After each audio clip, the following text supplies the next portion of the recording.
Assalamualaikum warahmatullahi wabarakatuh. Halo teman-teman, ketemu lagi sama saya Doni Tambas di Doni Tambas Channel. Di vlog kali ini saya ingin berbagi mengenai efisiensi kandang umbaran dengan beralas konsumen. Teman-teman pengen tahu seperti apa? Penasaran? Nah, di belakang kita ada penampakan tadi. Kita langsung simak aja videonya. Masih berbicara masalah kandang nih rekan-rekan, seperti yang saya review kemarin bahwa ini adalah kandang dadakan yang saya bikin ya, karena ada sesuatu insiden dengan kandang sing di bawah. Bahwa saat musim pancaroba seperti ini, hawa itu benar-benar ekstrim, sehingga ayam-ayam saya tuh muyung. Bahkan ada 2 ayam yang harus disembelih ya, dipotong karena gejalanya sudah mulai nggak bener gitu. Terus dari kotorannya juga berair, tapi nggak sakit. Hanya perubahan dari fisik aja, dari fisiologisnya. Ayam kalau dingin itu langsung merungkut ya.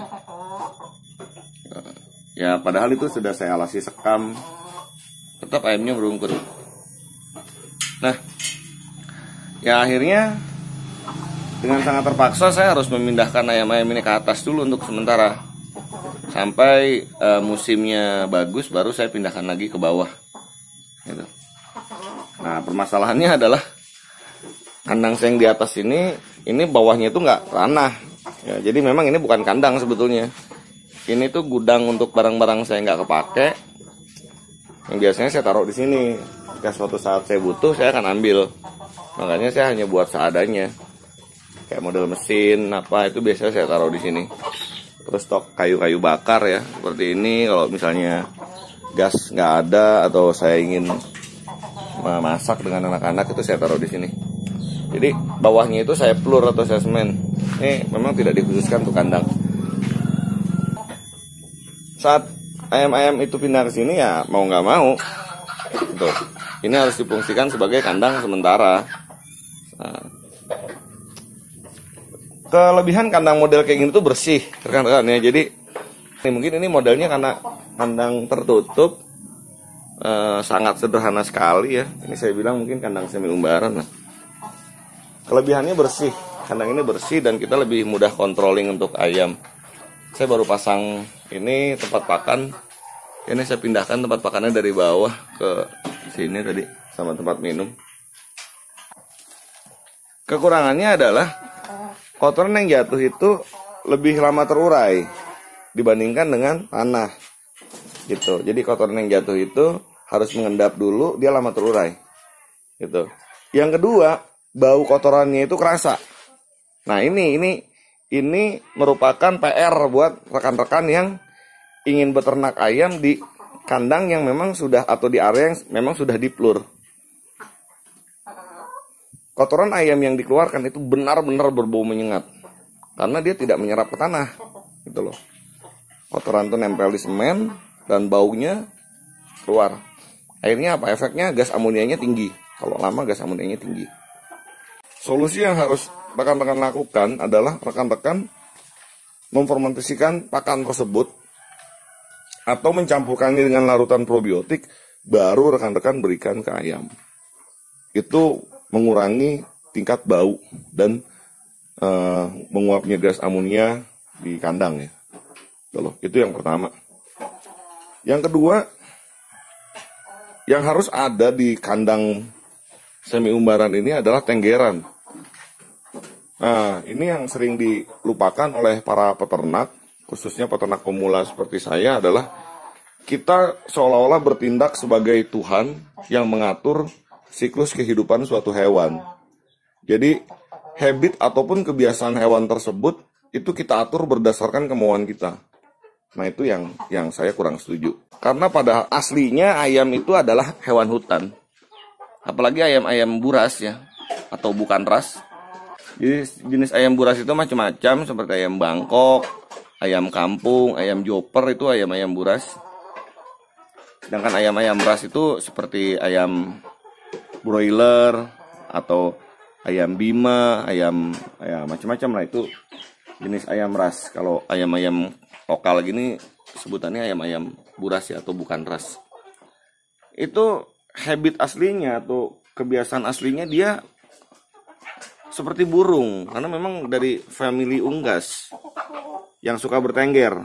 Nah, saat kita bikin kandang baterai ataupun kandang koloni, kita jarang memasukkan tenggeran.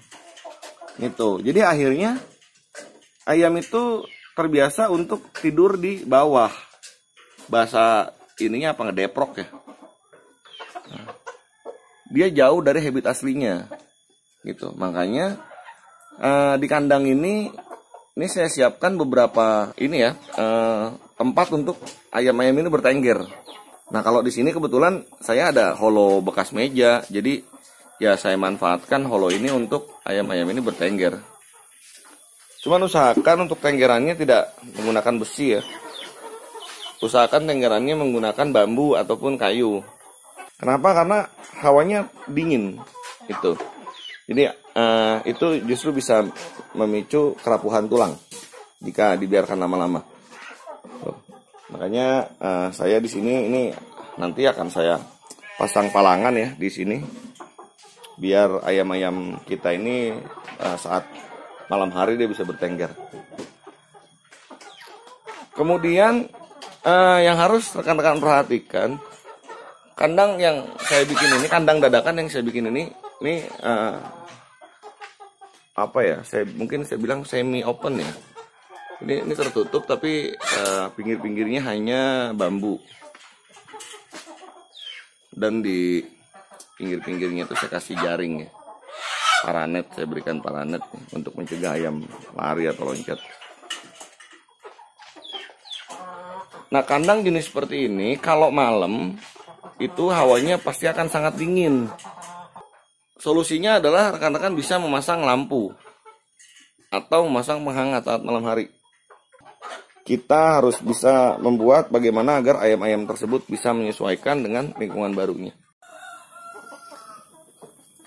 Kemudian di kandang dadakan ini yang harus rekan-rekan perhatikan adalah rekan-rekan mesti rajin membersihkan kotorannya setiap hari. Ya, karena seperti yang saya bilang tadi, karena ini kan alasnya semen nih. Karena kan ini alasnya semen tuh ya. Jadi setiap hari itu kotorannya numpuk. Nah, PR kita adalah tiap hari kita harus membersihkan kotoran ayam. Tuh, atau minimal 2 hari sekali. Kalau enggak, gas amonia yang ada dalam kotoran itu naik dan itu bisa bikin penyakit. Gitu. Sekarang kita bicara keuntungan lah. Keuntungan dari model kandang seperti ini adalah ayam lebih atraktif, ayam lebih sehat. Tuh. Kenapa? Karena bersih. Ayam lebih bersih dan lebih sehat. Pakan juga terjaga. Karena ayamnya nggak makan makanan yang aneh-aneh. Itu yang pertama ya. Yang kedua, kita bisa kontrol mudah. Di kandang model seperti ini kita bisa kontrol mudah. Ayam-ayam itu kita bisa kontrol kapan waktunya makan, kapan waktunya mereka berkoloni dan lain-lain. Nah, itu kita bisa melakukan controlling dengan mudah. Nah, ini rekan-rekan nih, kalau rekan-rekan lihat ada 2 ayam yang nangkring di sini. Ini karena dia nggak dapat tenggeran biasanya, gitu. Makanya ini saya bilang saya harus pasang tenggeran di sini. Ini kita pasang tenggeran biar ayam-ayam itu bisa nangkring di sini. Nah, ini tenggeran yang baru kita pasang. Ini hukumnya wajib nih sebetulnya buat ayam pasang tenggeran ini. Jadi biar malam-malam itu ayam tuh bertengger di sini dia. Walaupun ininya besi, cuman biasanya kalau besi itu dingin. Jadi ayam nanti banyak yang sakit. Makanya saya pasang tenggeran dari kayu di sini ya, dari kayu pelepah kayu atau bahasa Sundanya itu bahbir.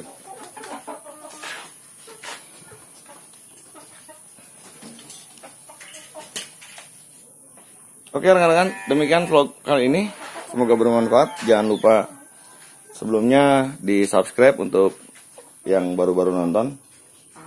Silahkan like videonya dan share ke sosial media masing-masing. Dan jangan lupa juga aktifkan loncengnya untuk mendapatkan info-info yang bermanfaat dari saya setiap harinya mengenai integrated farming system. Salam sehat, salam ternak. Assalamualaikum warahmatullahi wabarakatuh.